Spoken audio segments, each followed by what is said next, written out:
The ground shudders like a wounded beast beneath me, and I taste iron in the air. The sky above is a burning wound. Fractured clouds of ash and ozone torn open by the scream of macro cannons. My vox crackles with static prayers, fragments of the machine god's litany half drowned beneath the roar of falling giants. Somewhere beyond the smoke, the Titan Invictus Ferrum takes a step that will be its last. I feel the tremor pass through the ferrocrete beneath my boots, a vibration that hums up through my bones like the slow toll of a funeral bell. I know that sound. Every man of the Collegia Titanica does. It is the sound of pride breaking, of an oath collapsing under the weight of its own grandeur. When a god engine dies, the world remembers. The air was molten with the scent of promethium and ionized dust. Each breath scalded the back of my throat, and the rebreather hissed like an animal refusing to die. Through the cracked lenses of my command visor, the world was a fractured smear of gold and red. The burning ruins of Aurelia Prime's manufactorum quarter stretched before me like a continent of wounded metal. Once these spires had built the bones of 1,000 god engines. Now they stood twisted, melted into shapes that looked like frozen screams. I could still feel Invictus Ferrum around me, or perhaps inside me. It was hard to tell where the boundary had gone. The synaptic gel interface had ruptured during the final salvo. I remembered the moment it happened. The searing flash, the sound of the plasma conduits tearing apart, the heat flooding into my nerves until it felt like my blood had turned to molten copper. Even now my skin pulsed with afterimages of the Titan's pain. The neural residue lingered, a phantom heartbeat echoing through every thought. We had held the line for 12 hours beyond expectation. 12 hours of glory. 12 hours of screaming orders over Vox channels that dissolved into static and prayer.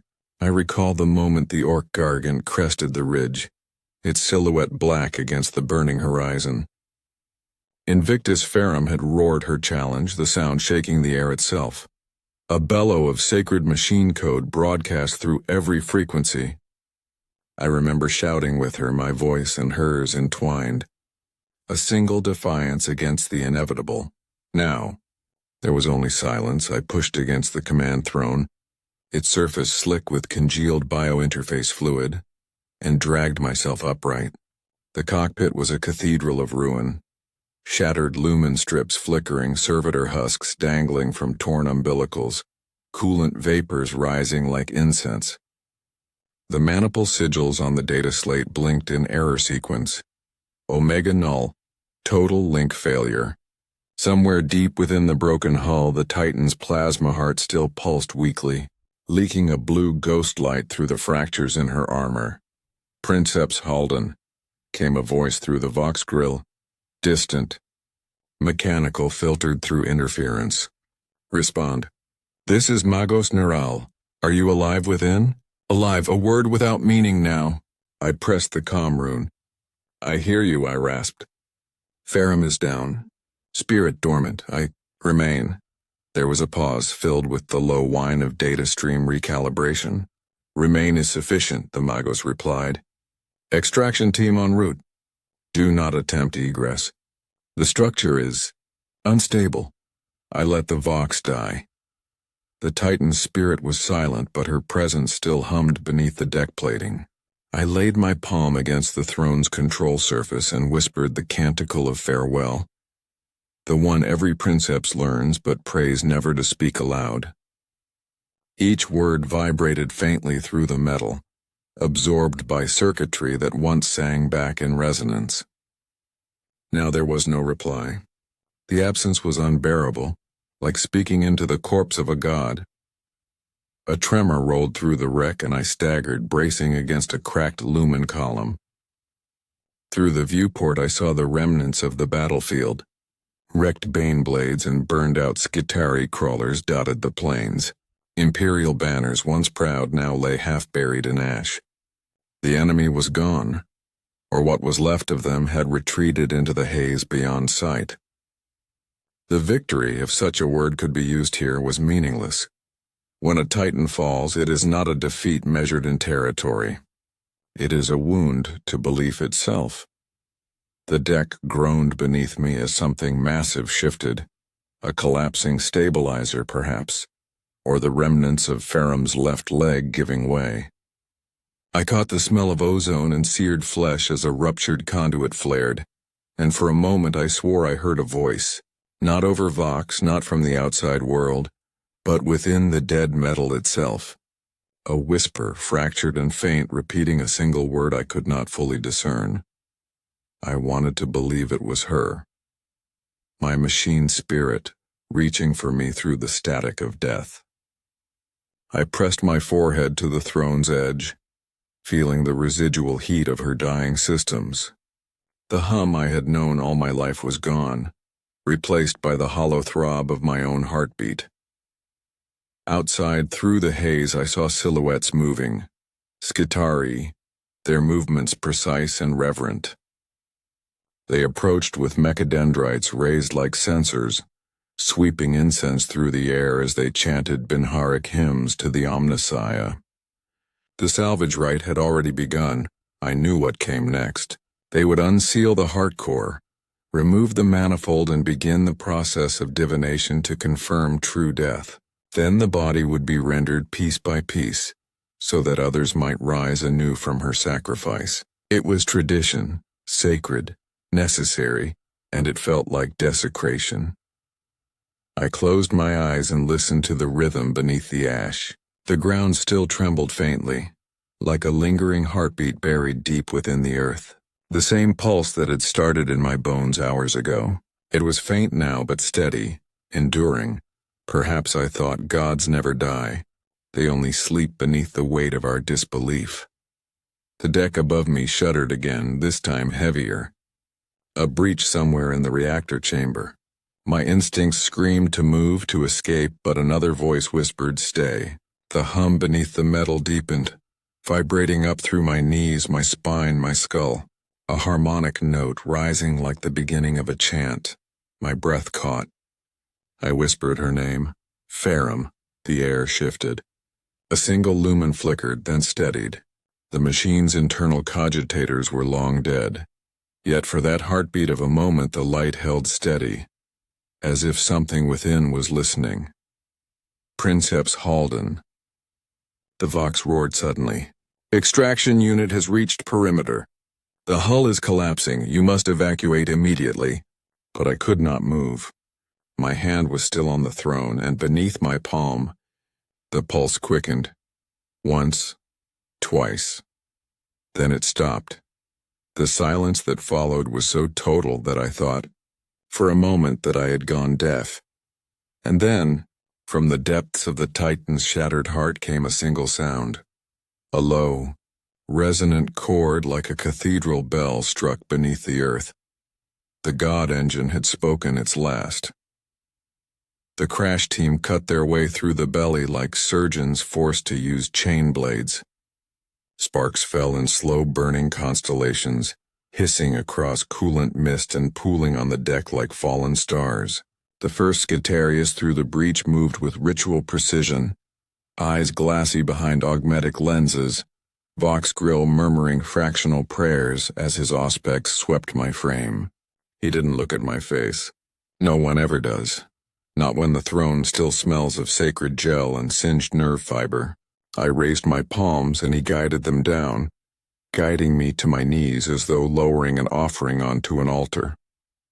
Behind him, a pair of engine seers uncoiled mechadendrites that clicked like insect legs, tasting the air with auspex tines, nodding to one another in Binharic syllables that felt like rain tapping a metal roof.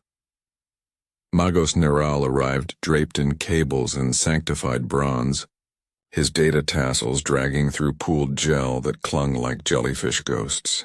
He did not climb.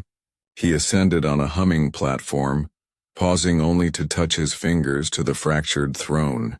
For a heartbeat, the deck's hidden pulse found him, and I imagined it traveled up through bone and brass into whatever remnants of flesh still nested within his thorax.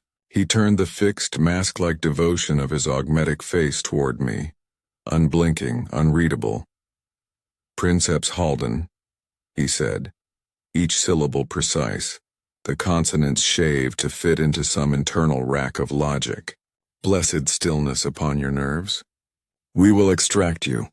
Then we will begin." I knew what his "we" meant. The choir of sparks, the canticles spoken backwards while hands dismantle sanctified housings, the kiss of the dithyest wrench that serves both reverence and necessity. "Say her name," I murmured, because the dead are lighter when named. "Invictus Ferrum." She held the ridge. She bled until the field grew quiet. "I have written her designation in red upon the block," he said, which for a Mechanicus priest was as close to tenderness as most ever come. "Her cogitators will be exercised and archived. We will not lose what she learned." The platform settled to the deck with a sigh. Hands reached for me. The mechadendrites smelled of oil and hot copper, of ozone and incense. When they cut the last neural umbilical, I thought I would vomit. The sudden cold inside my skull was like a window thrown open on a winter plain. The phantom shape of Ferrum that had wrapped around my sense of self shuddered, and in the gap it left I felt smaller than I had as a child, standing beneath a Titan shadow for the first time. The deck's pulse dwindled to a memory. In its place rose the raw throb of my own blood, much too fast, much too loud. They strapped me to a carrier like a wounded relic. As the platform descended through the rent in the hull, I stared up into the cockpit I had called home for 2 decades. The broken lumen strips trembled. A single blue dreg of plasma welled from a vein above the throne and fell, falling until it struck the floor and shattered into hissing fog. I tried to memorize the pattern the mist made, an old habit from maniple training. If you can fix the world in detail, you can hold it together for a moment longer. The pattern dissolved before I found meaning in it. Outside, the night was the color of burned sugar. The manufactorum district ran to the horizon like ribs under a flayed sky. Where Ferrum's silhouette had once cleaved the smoke like a mountain, now there was a broken arch of shoulder plating and a forest of splintered pistons jutting like black reeds. Skitari moved in lines, blessing each step. A trio of heavy servitors lumbered past, dragging a cable thicker than my thigh, its sheath etched with scripture to contain whatever hauntings leak from a damaged plasma heart. Off to the left, an Astra Militarum Medicae team compressed their triage station into a single tarp and 1 blinking auspex, because there is never enough of anything on the day a god engine dies. The carrier jolted as we touched ash. I tasted iron again. Not blood. Rust in the wind. Dust scoured from the flanks of ruined cranes and the mouths of ancient vents. The air here always tastes like that, ever since I first set foot on Virelia Prime. Even on victory days it tasted like the memory of loss. Today the memory had a body. We passed beneath Ferrum's breastplate where it lay cracked like a fallen shield, and for an instant the wind shifted. The residual warmth licked my cheeks, a ghost fire caress. I heard it again, the chord softer this time, buried under the murmur of salvage rites. A single note stretched thin as wire. I turned my head toward it, straining until the straps bit into my neck. "Did you hear that?" I asked no one in particular. The nearest engine seer glanced at me and then at his auspex. The needle barely shivered. "Sympathetic discharge," he said. But his voice wavered and he made a quick sign of the cog even as he looked away. They set me on a flatbed beside the Magos' mobile shrine. The shrine's lamps burned with steady, robe-warm light, and the air tasted of camphor and machine oil instead of ash. Neril stood at a console engraved with the history of a forge world I had never visited, tracing cant circles with a finger that was more instrument than flesh. He did not welcome me. He was not unkind. He simply existed in the closed circuit of his function. "You will be medici cleared," he said without looking up, then debriefed, then considered. "Considered," I echoed, feeling